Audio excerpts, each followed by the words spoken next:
You've heard of the horse whisperer, right? Well, my guest today is known as the creativity whisperer to the C-suite, a leader who helps organizations reframe their futures by applying foresight, wonder, and rigor to amplify growth and business value. I'm Susan Drumm, and this is the Enlightened Executive, where your personal evolution sparks your leadership evolution. Each week, we spotlight cutting edge strategies to help leaders and entrepreneurs grow in leadership and in life. And my guest today is Dr. Natalie Nixon, a creativity strategist and CEO of Figure Eight Thinking. She helps companies combine creativity and innovation to leverage and greatly increase their return on investment. Dr. Nixon is a top 10 global keynote speaker, and her new book, Move, Think, Rest, Redefining Productivity and Our Relationship with Time, was just released. Her firm, Figure Eight Thinking, was named among the top 20 women-led innovation firms in 2021, with clients including Microsoft, Salesforce, Comcast, and Bloomberg. Okay, welcome to the show, Natalie. It's great to have you here. Hi, Susan. Thank you for having me. I'm excited to be here. Yeah, so you've got this new book out, Move, Think, and Rest. Tell us a little bit about your philosophy behind the book and what is its message. The Move, Think, Rest human-centered operating system is a methodology to help executives and managers and even people who aren't that particular role to redesign work for three specific reasons: due to unprecedented burnout, due to new rules for how we work, specifically hybrid models of working, and due to ubiquitous technology. So those three drivers really mean that we are at a really incredible inflection point to redesign work that is very different from the first industrial revolution model that our work tends to be designed around. So it's a model that it offers an on-ramp to build our capacity for creativity. And the reason that matters is because if we want to sustainably and consistently innovate, we actually have to start with creativity. We have to start with building our capacity for creativity as individuals, as teams, and as organizations. And so the Move, Think, Rest, or MTR motor system is a both and model. And what I mean by that is the ways we've traditionally thought about work, which are rooted in the first industrial revolution mode, that old model needs to be put to rest because it's an either or model that's only focused on speed, output, efficiencies, and only measuring what you see. And what I'm offering in the motor model is a both and model. And it is really rooted in, instead of asking ourselves, how might I be more productive this week, or how might my team be more productive this quarter, we might ask a different question. What might I cultivate this week? What might my team cultivate this quarter? And cultivation values the solo practitioner and the collective. It values quick spurts of growth and appreciates slow. And it also realizes that, yes, we need to measure what we see, but we also acknowledge that there's so much happening when we say we need to sleep on it, when things are percolating during dormancy phases. So that's what I mean when I say it's a both and model. Again, all to build our capacity for creativity so that we can consistently innovate. That's so fascinating. So I'm kind of wondering, I know so many people feel the pressure that work is overwhelming, right? And you mentioned the burnout. And it is about like, how can I get more done? Because the pace of change is so high and the demands on me are so high. And so what will this new philosophy require people to do? How do they need to think differently about that? Yeah, so it's not just a philosophy. It actually is a very proactive, prescriptive way of working that helps us shift away from only focusing on quantity to also focusing on quality, away from only focusing on output to also focusing on impact. And the truth is that we now have automation, AI, robotics that can and will increasingly replace basic tasks. So it's not up to us anymore to focus on quantity.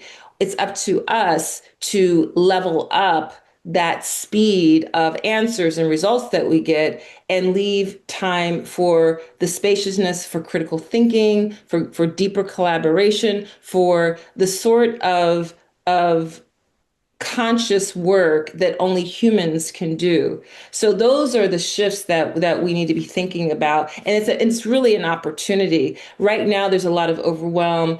We've been referencing the burnout. The latest statistics have estimates, at least in the United States, of up to upwards of 70 to 73% of people self-reporting burnout, and there's a $300 billion cost to burnout to US businesses. And that cost is because of absenteeism, higher turnover, just laggard productivity, low engagement, and higher insurance costs that come with all of that. So there actually is a business case to be made to incorporating the move, think, rest, proactive human-centered operating system. It's so interesting. I imagine that some people would say, like, oh, I love the idea that you're putting rest in there. Can you share a little bit more about the rest part? Yeah, let me actually back into that. So the motor, the 30,000 level foot view of the motor framework is that when I talk about movement, I'm not just talking about going to the gym.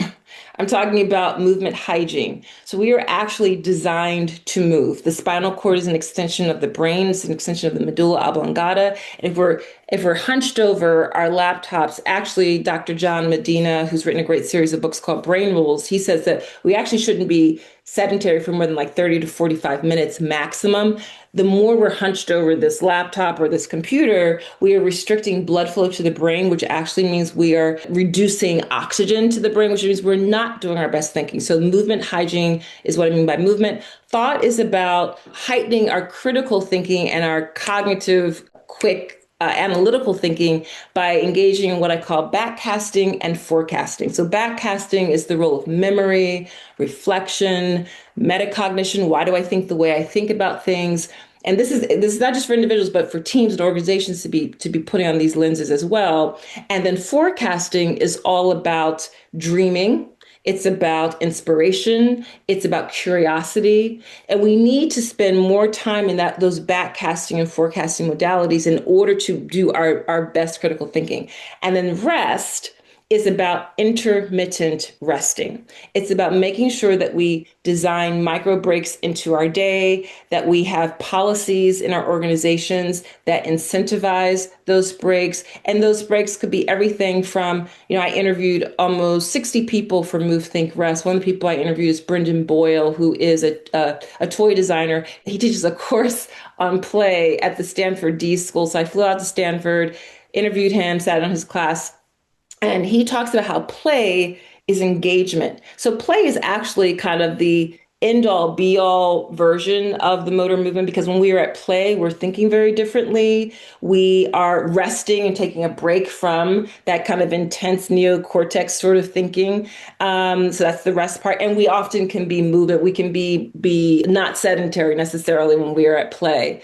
So the rest is about micro breaks for us during the day, during the week, but also the role of sabbatical. So some of the people I interviewed work for tech companies, work for nonprofit organizations that actually offer sabbaticals. So for a lot of tech companies, if you have at least 5 years of employment, you are eligible for sabbatical. The challenge is that not everyone takes the sabbatical, but those who do, what's really counterintuitive, it doesn't add to people not wanting to return to work. They actually are more vested in the organization and the company because they feel seen and heard. They haven't had time to recharge and to reflect on how they want to contribute differently and more generatively when they return to work. And so I was going to ask you more about your background, but this is so fascinating. I want to delve into each of these pieces a little bit more. And I want to get a sense for what might a leader think about doing differently, in each of these pieces. So let's start with the move piece. Yeah. What's the recommendation? You mentioned something about every 30 to 45 minutes you should be moving. What does that look like for the typical person that is at an office? The first thing to do is you have to whatever is the trigger that is going to help to carve out a different neurosynapse pathway in your brain so you can form new habits, you need to do that. For me, I literally have to put a timer on my Yeah. phone, or Yep. I literally write in buffer into my calendar to step away from the desk. And I have the privilege to work from a wonderful home office. It might be going downstairs to empty the dishwasher and then coming back upstairs. It could be right now I'm talking to you from a standing desk, and it's not really a standing desk. It's a contraption that I can lower it, I can Yeah. raise it. So Yeah. going back and forth between standing and being Sit, stand. sedentary, and Mhm. also making sure that you actually are doing movement if you can build in walks. Now, what I found is that a lot of times people aren't walking more because they feel like, oh, I don't have 30 minutes or I don't have 60 minutes. Right. You don't need that much time. I literally have walks timed that I know will take me 3 minutes. I have a walk time that I know it's going to take me 9 minutes. And if I'm feeling really luxurious that day, I can take a 30-minute walk. But the benefits of walking are incredible. I start each chapter with a quotation from someone who said something really interesting about the topic of the chapter. And for the chapter of movement, I quote and reference St. Augustine, who apparently said, "It is solved by walking." And I love it's such a beautiful, simple, discreet declaration, and it's true. Like, how often have you been stumped by something or upset about something, or just like you just need to Shift reframe the your energy, space. right? Shift the Exactly. environment. Yeah. Yes, yes. And let's take those walks without listening to a podcast. You don't need your earbuds in.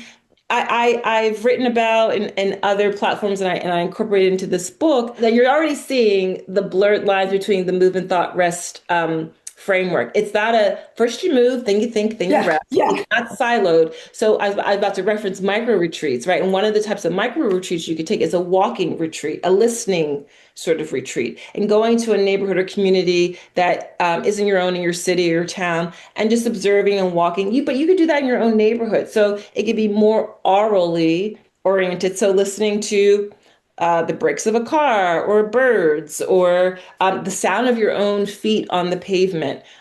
This helps with pattern interruption. So one of the things that's really interesting about taking a walk, for example, on a trail versus on cement is that the serendipity and the unexpectedness of where my foot is going to be planted next is actually really good for our brain cognition. It's really great for our awareness. It keeps us much more present.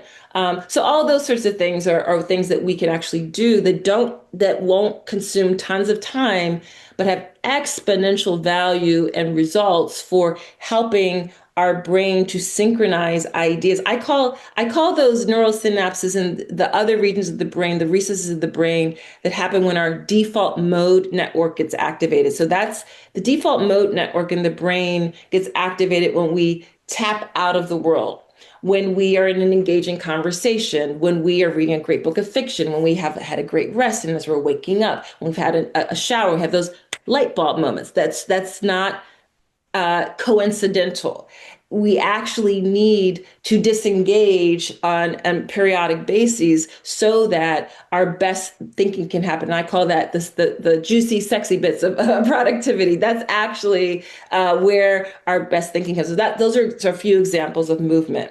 And I think, look, I deal with so many executives who are essentially marathoners, and they've been rewarded for this ability to be just go at it and grind it out. And I think there's a belief that if I just grind it out, that's what it's going to be. But all the neuroscience says that you actually need these types of breaks and to step away in order to be, if you want more output, you don't do it by keep grinding it out, You right? do not.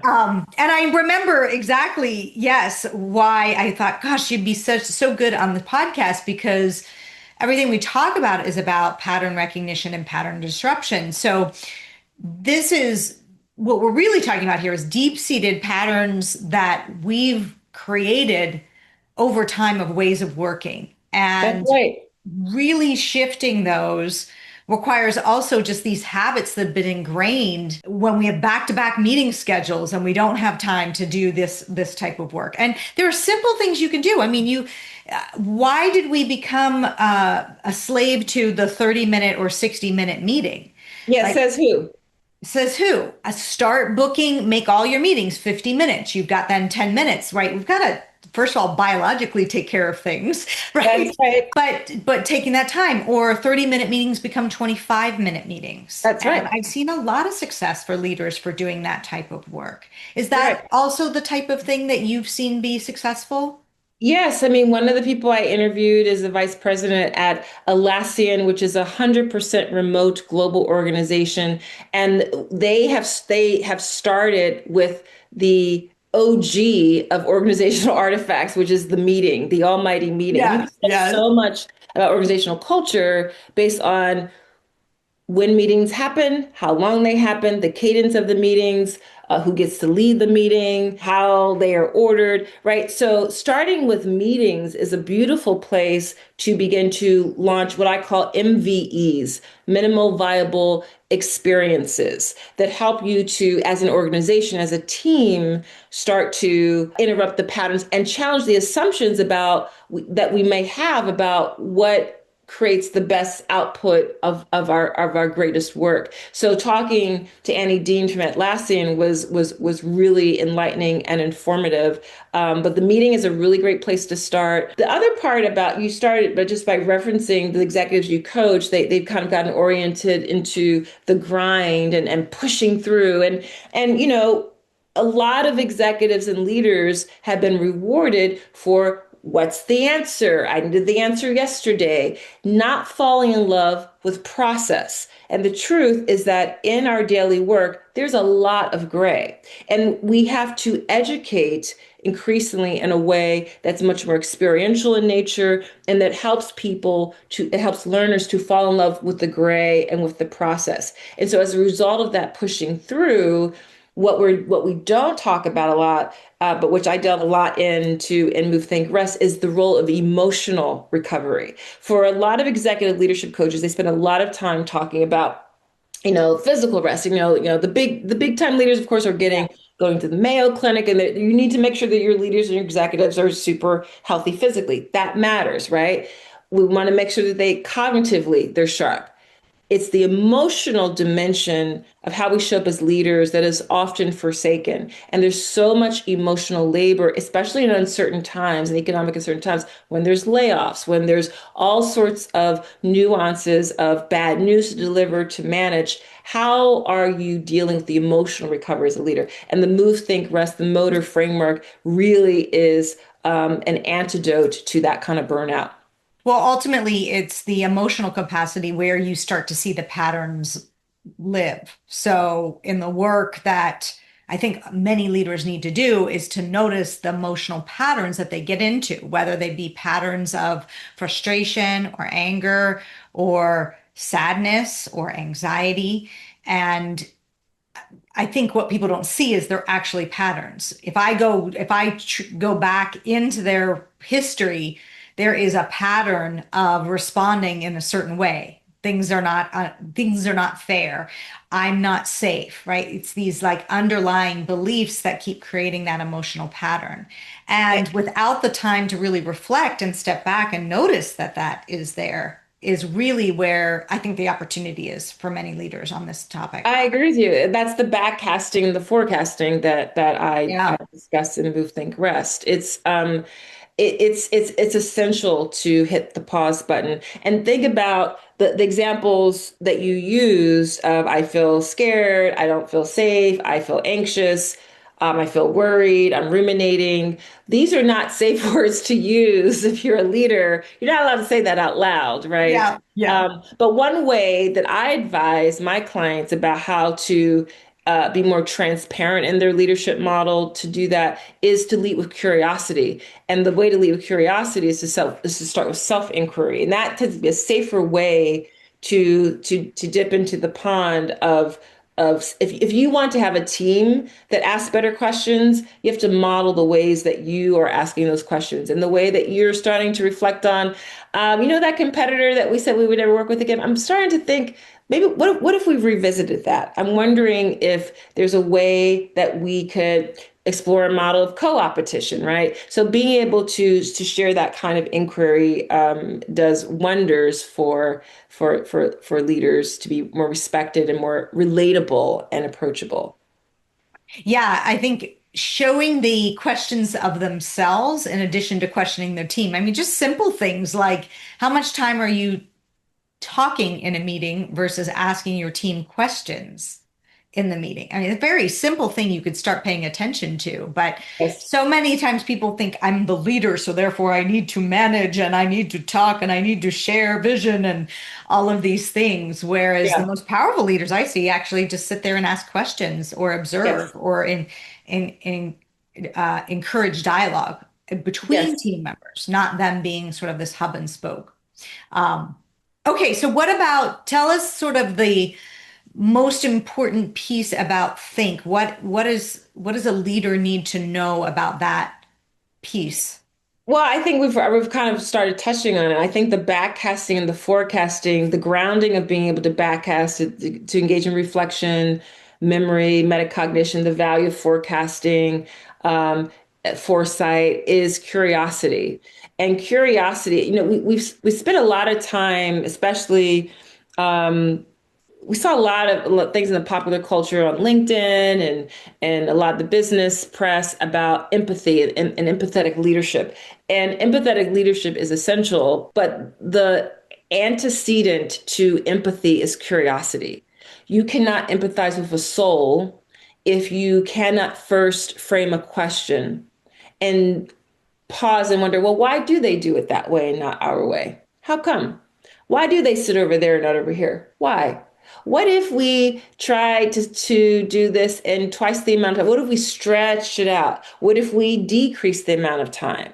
Why do we continue to approach it in XYZ way, right? So that to me is a really important place to start. And I talk about how one of the reasons why we don't have richer cultures of inquiry is because we actually are really out of practice. We're really great at it when we're little people, when we're toddlers, when we're first learning. But sadly, our educational systems kind of guide us to err on the side of certainty versus curiosity. But it's actually curiosity that puts you at the precipice of discovery.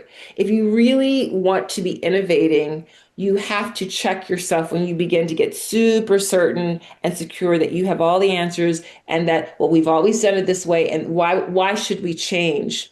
Well, what if you don't change? What's at stake if you continue at this? What's at stake if you don't shift? What's at stake if you don't start to go to a conference that is totally in a different sector? If you work in ag tech, go to a conference in the fashion industry. If you work in fashion, show up at a communications industry conference because that in design thinking, we call that lateral thinking. And you learn from near and far adjacencies. One of the things you learn is, we do something similar, but we call it blank. And this is an interesting twist on that. Or we've never approached that sort of problem that way. What might that look like in our context? So from the thinking domain of the motor framework, I think starting with curiosity is really a theme and how we can get better at the backcasting and the forecasting. So speaking of curiosity, tell me a little bit about your journey and what's helped you the most in your experience of becoming more and more conscious about your own leadership. My journey is very diverse. I have a background in cultural anthropology and in the fashion industry. I worked in fashion first as an entrepreneurial hat designer, and then I worked in global fashion sourcing for a division of the Limited Brands, which took me to live and work abroad in Sri Lanka and Portugal, travel throughout Asia making bras and panties for the Victoria's Secret brand. The fashion industry taught me a lot about, I'll say this, people who've never worked in fashion think it's either frivolous or glamorous. And it's neither. It's not frivolous and it's not glamorous. It is a Right. business. It is a multi-billion-dollar business. And so it really equipped me to learn about business, about supply demand, about supply chain, about the role of technology.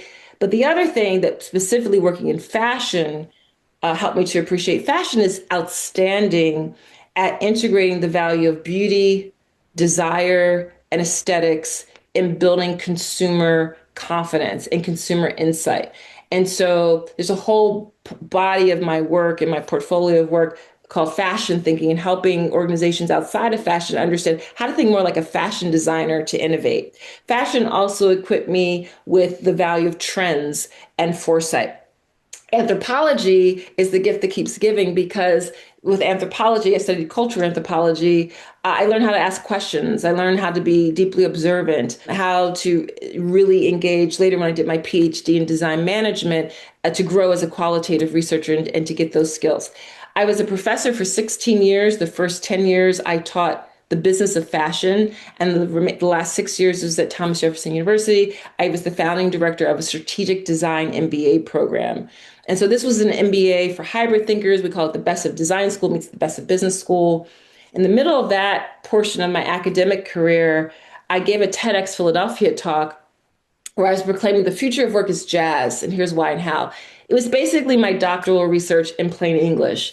And that talk catapulted me into getting invited into companies to help them design more improvisational ways of working.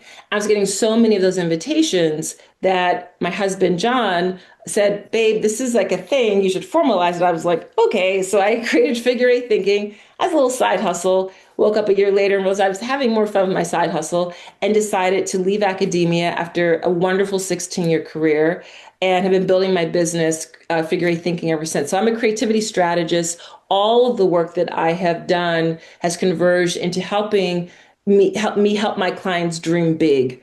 And I do that through proprietary frameworks I've developed to help them understand that creativity is not something that only artists are great at, but it's the wonder rigor model that I've designed, which is that creativity is your ability to toggle between wonder and rigor to solve problems. And if you begin to think about creativity in that way, then you realize that the best CFOs and attorneys and physicians and farmers and teachers and plumbers and artists are super creative when they're doing this toggling between wonder and rigor.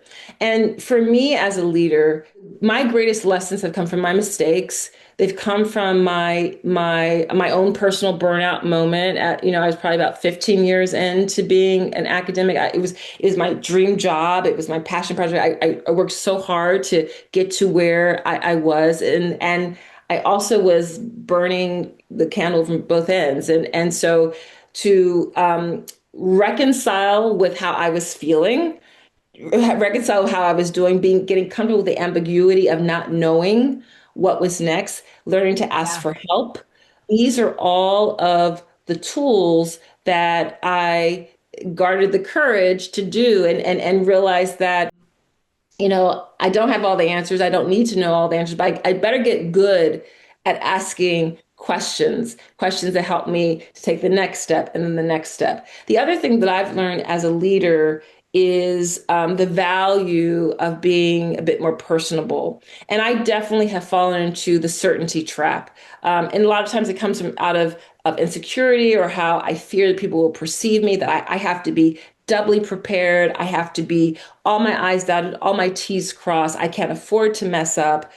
But when I am more personable, I am more relatable. And when I am more relatable, then I'm a nerd. So all of the theories and the frameworks and the stuff that I want to help my clients incorporate into their businesses, into their companies, that becomes something that they buy into a lot more. But I did not know that, 8 years ago when I first started building Figure Eight Thinking. But over the years, through the feedback I've gotten, I realized that that actually is an asset, and that's something that I lean into.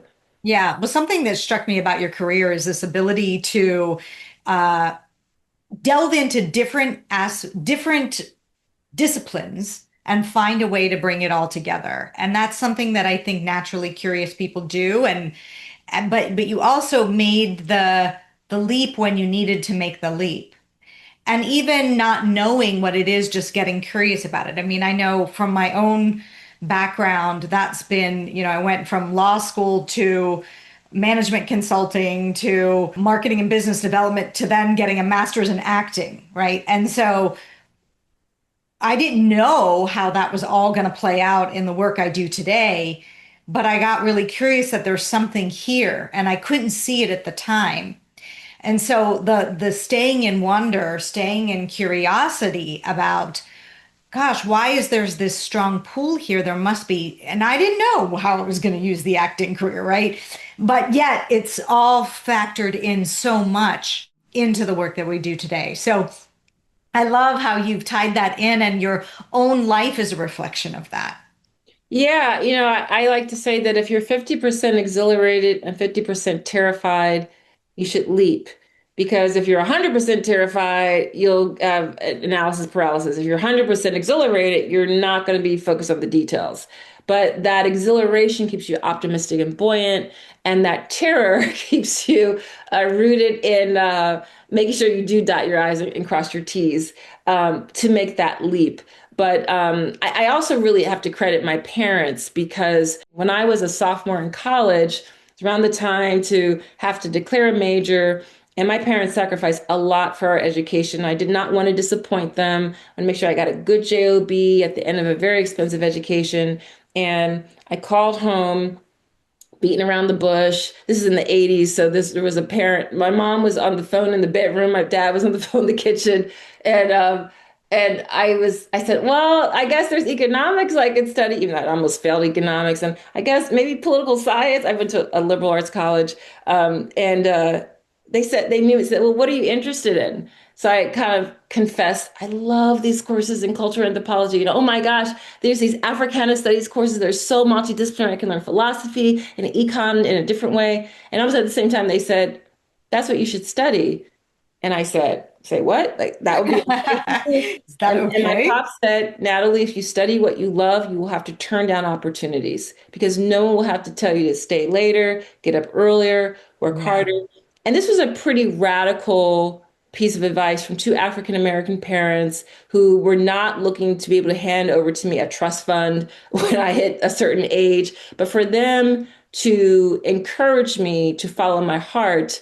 It was like this load lifted off my shoulders, and it was just this permission slip to follow my intuition. But that's where the rigor comes in, because that's only part of the story, right? There's the inspiration and the intuition to pause and to tap into that, and it's very energizing. But it's the rigor to figure out what do I need to have in place to get that done? Who do I need to learn from? What job do I need to work meanwhile until I can do XYZ, right? So that permission has been something that I think I can credit to my ability to pivot, to pause, to listen to that inner voice that something's got to give. This isn't quite right anymore. Yeah. And leading, all of those are important curiosity questions, even within the rigor piece. Yes. I really appreciate you taking the time. Where can people learn more about you and your work? Well, thank you again for having me. The best place for people to go to is the figure8thinking.com website, and it's the number eight. And they should sign up for the Wonder Rigor newsletter for sure. And also follow me on LinkedIn. Fantastic. Well, thank you. And if you like this episode, you're not going to want to miss my interview with Jaquette Timmons, a Wall Street veteran with an MBA in finance who discusses the blind spot that almost cost her everything and what leaders can learn from a financial wake-up call. Let's lead the way. Hope you enjoyed today's episode, and I'd like to point you to the next important step. Hit the subscribe button and the bell to get notified when we release new content. I'll see you on the next episode of The Enlightened Executive.